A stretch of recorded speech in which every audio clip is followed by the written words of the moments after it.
Hello and welcome to episode 36 of Tabletop Game Talk, a show where we talk about tabletop games of all types. I'm one of your hosts, Josh. I'm Chris. And I'm Kitty. Today we'll be talking about campaign and legacy games. Are legacy games going to take over the industry?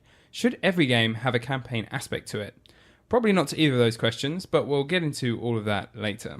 But first, a thank you to our patron friends of the show, Emil Giljam, Shane Poole, and George, and our newest patron, Benjamin Heimowitz. Thank you, Benjamin. If you're interested in supporting us on Patreon or in any other way, visit our webpage, tabletopgametalk.com, and click on the Support Us button in the upper right. All Patreon levels include free auto-entry into all of our contests with bonus entries as well. Now let's go off topic with some news, announcements, and feedback. Thanks, Josh. Welcome to our first-time listeners. Welcome back to the rest of you. And news. So top of the news list is this is the last week to enter our current giveaway for Santorini and its expansion that comes with it. The deadline is April 30th. So April 30th, 2017. I figure eventually people will listen to us in the future, so we should probably add to that. But midnight your time. Send us your entry. Well, not send us your entry. Go to tabletopgametalk.com and then click on the giveaways button. It'll guide you right through it. If you've entered any of our contests in the past, you will have a special secret link of your own that you can just go and fill in the two pieces, which you'll notice when you get to the website. And if you don't know what that is, but you have entered in the past, you can recover it through the giveaways button as well. So good luck to everybody who entered that. This is going to be a really cool game, I promise. And I've really been meaning to do more YouTube stuff. The last couple of weeks have been a bit crazy with a lot of personal things. I will get back onto that YouTube thing very soon, I promise. Hopefully I can keep that promise. All right, so last week I didn't have any Kickstarter games. This week I have one. I'm trying to stick to my one a week thing. So you're doing good. It's a slow withdrawal, but this you got the shakes, yeah. A little bit. I was looking today. I'm like, 22 new games. There's another 30 or so that are ending within the next week. I've only backed like 7 of them. Maybe no, I'm good. I got my one. Good. So, Century Saga Season 1. So, Century Saga is a 4X space game that I have not played. It hasn't gotten the greatest reviews, but it certainly hasn't gotten bad reviews either. And then with the Legacy, the Legacy expansion with it, I'm like, oh, this looks interesting. It's a co-op 4X space game now with Legacy to it. I'm going to have to check this out. So the Kickstarter, you can get the expansion and the original game all for the same price. So I'm like, okay, done. Going to try that out. So it is if you hear this on the Tuesday it drops, I think there's like 2 or 3 days left of the campaign. So if that sounds like you want a Legacy and space game, take a look. I also got a request on how to follow me on Kickstarter. Now, Kickstarter's not the greatest on the whole following thing. The only way you can follow someone is if you're already friends with them on Facebook, and then you can follow them on Kickstarter. So I've added a shortcut link from our website. So you can go to tabletopgametalk.com/Kickstarter, and that will take you to my profile. And you will see that I actually really do have a problem, and I'm not just making up the fact that I'm backing all these games. So, but if you do friend me on Facebook, just give me a heads up, because I tend to ignore people if it's just I don't have any friends in common or something. But I will certainly accept you if it's like, hey, I'm listen to your podcast, friend me so I can follow you on Kickstarter, or just because I want to stalk you on Facebook. That's fine too. I'm not overly active on Facebook anymore, but you can see what I was like 7 years ago. That was fun. And speaking of shortcut links, I do also want to call out the shortcut link to our Board Game Geek podcast page where all our forums are. So you can do that at tabletopgametalk.com/BGG. Let's see, new things. Convention season is upon us. I'm working with Origins and Gen Con to get a live show. I've mentioned that. I actually talked with Origins 2 days ago. So just to clarify what we were trying to do. And they're like, yep, we think that won't be a problem. We'll give you a call if there's any issues. So right now, I think Origins is a go. I don't know what the time slot is, but as soon as I find out, I will. Gen Con is still a little far out, so we won't know until we get closer. And there are 2 other gaming conventions that I am working with to either get a table at or to kind of like we talk about them, they talk about us kind of thing. And that'll be within the Chicago area. So as that becomes more finalized, I will let you guys know about that too. Both of these are conventions that I go to and really like. So it's going to be awesome if we can get all that set up. We got some fan disapproval for not being at C2E2 this weekend. I really wanted to be there. I know.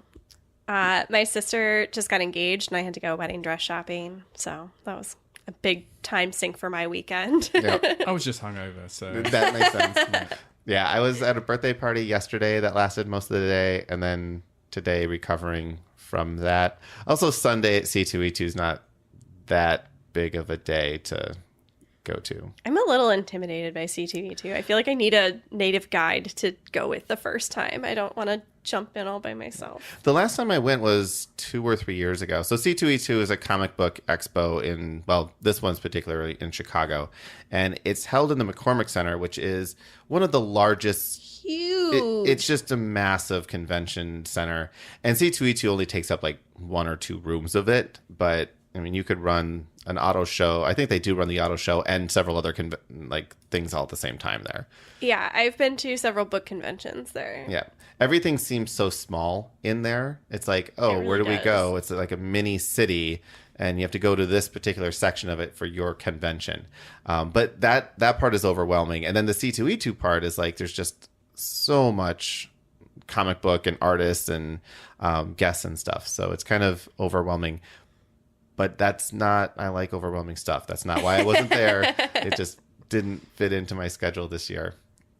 Speaking of things that is going to fit into my schedule this year, though, International Tabletop Day is April 29th, which is a Saturday. And you can go to tabletopday.com and just stick in your zip code, and you can find out all kinds of things around you that are doing stuff for International Tabletop Day. For example, in Chicago, the Chicago Public Library is doing something for International Tabletop Day. So you can go there. They'll have people teaching games and stuff. Just the big one, the Howard Washington one downtown? You know something? You'll have to go and put in your zip code to find out. Okay.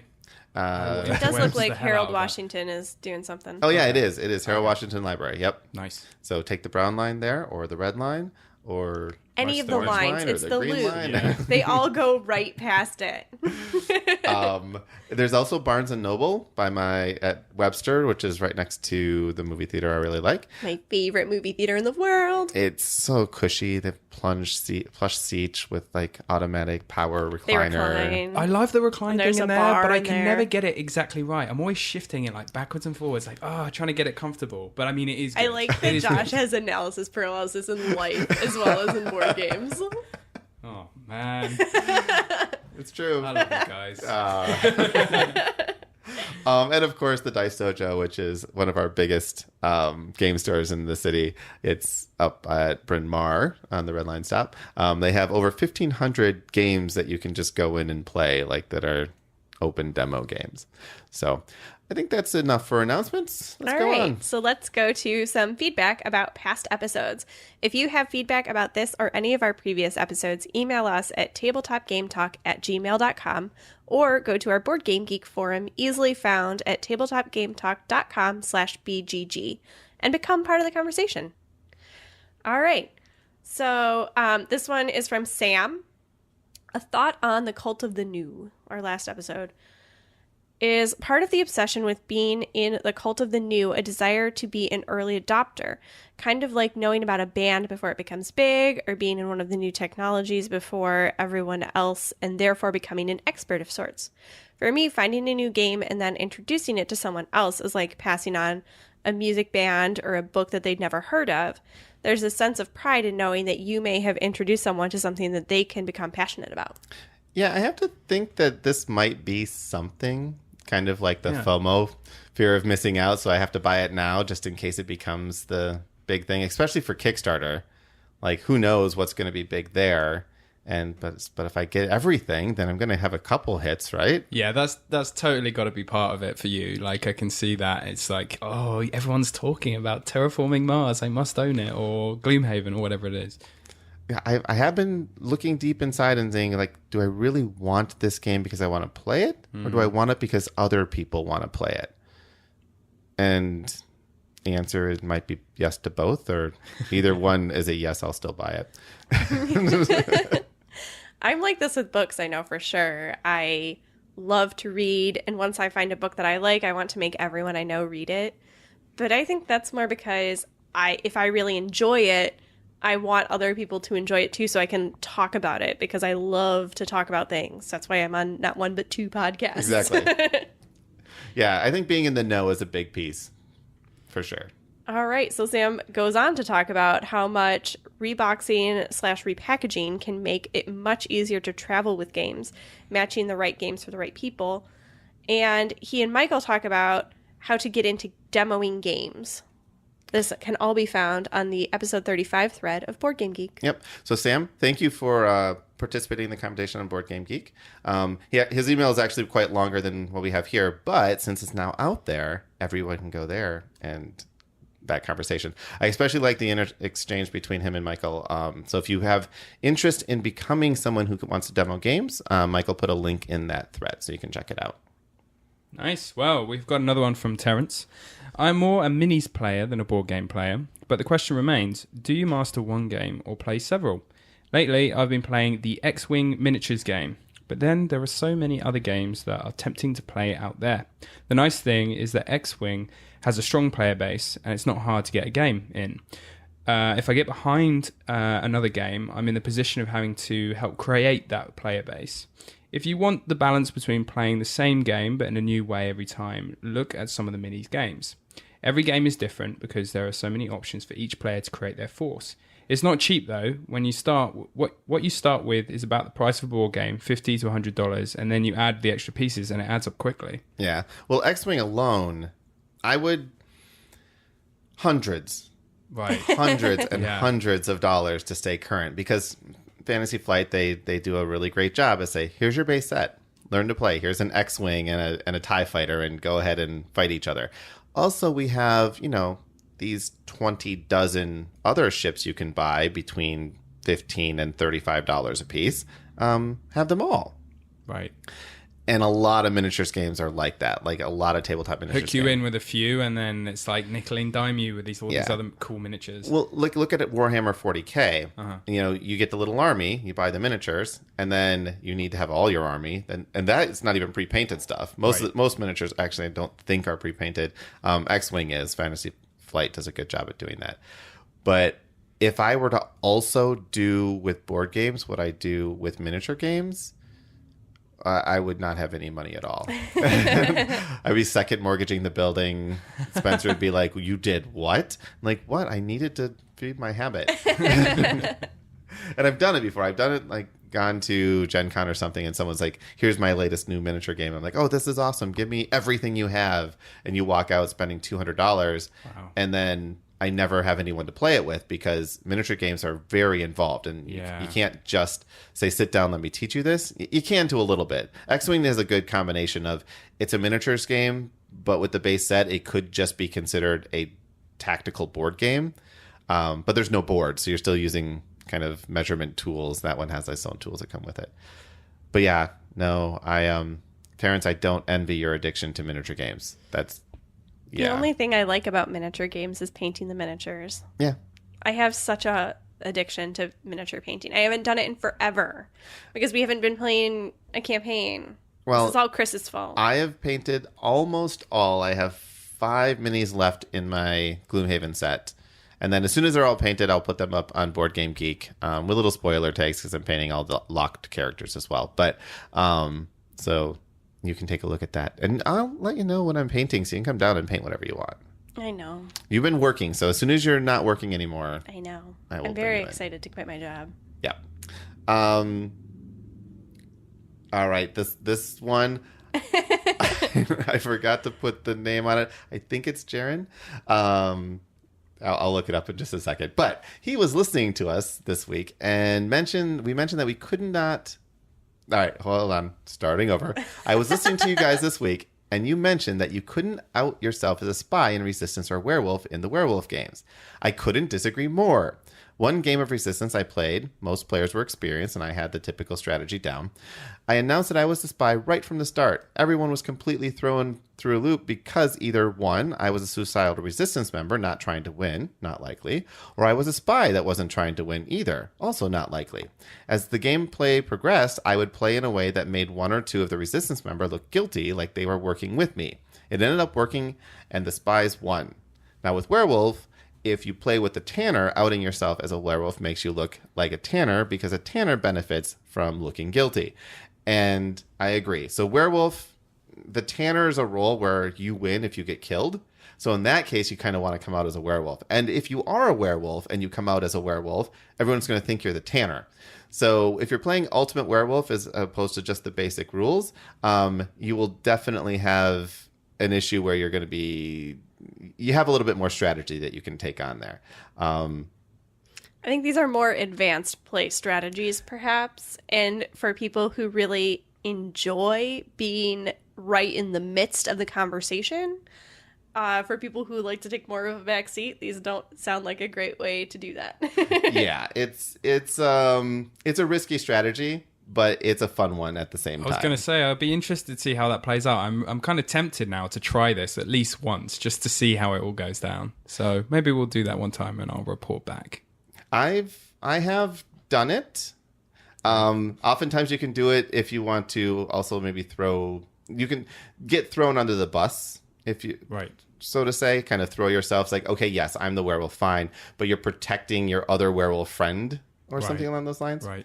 So, oh, wait, hold on. I'm finding the name here. I just figured out where it came from. I feel terrible by not knowing this off the top. Jaren, I was right. Joran. Joran. Joran. Nice save, Chris. Nice save. It's a shame that you can't hear eye rolls because there's so much going on at the table from me and Josh. Well, now I can hear your eye roll. There you go. I was fully prepared for this. All right. I want to interject a quick game highlight before we go on topic because I got too many bones this week. It actually was delivered to work, and the box weighs probably 10 to 15 pounds with the expansion, so I carried this all the way home on public transportation and walking about a half a mile to the train from work and a half mile home. It was worth it, though. Yeah, first world problems. Yeah, yeah, exactly. I spent probably 3 hours watching YouTube videos on how to play this game, then read the instructions, and then played through solo, and I think I have a grasp on it now. Wow. Yeah. That sounds like a scary game to me. It is a... And yet it tags itself for 12 and up. Wow. Well, You've got to be a really dedicated 12-year-old for that one. Yeah. I guess there are some out there, though. Oh, yeah. Well, Yeah, the they've got more free time than we do. Yeah. Well, it's gotten a lot of... It's rising on the hotness list, mostly because the Kickstarter and the pre-orders have been coming out over the last month or so. And I saw it at Gen Con last year. We took a look at it, and this is one of those games where I'm like, all right, it looks so cool. I will drop I think it's like $150 that I paid for a game that I like demoed for 2 minutes and said, okay, sure, sign me up. So I got everything. Now it's sold out. You can pre-order it now for July delivery, which is another one of those things, getting early in. Got lucky with this one. It is really actually quite an interesting game. It's not campaign, it's not legacy, but it's dubbed a dice building RPG. It kind of plays a campaign in itself. And you use each character's very, very unique. And this is what makes it complicated because the basic system is actually pretty straightforward. Roll attack dice, roll defense dice, compare hit points, take damage. There's these poker chips that are on a 4x4 grid. So that's how you do combat. But not everything's combat. So you'll have these different scenario cards. So you could do non-combat or combat. You can kind of choose one of two things in each one. And then the combat has these mechanics where you have, dexterity, health, attack, and defense, and then you have all the skills, and you have bones. Bones are misses, but if you miss enough times, it actually unlocks other skills and could potentially level you up. So everything you do has some kind of interesting effect.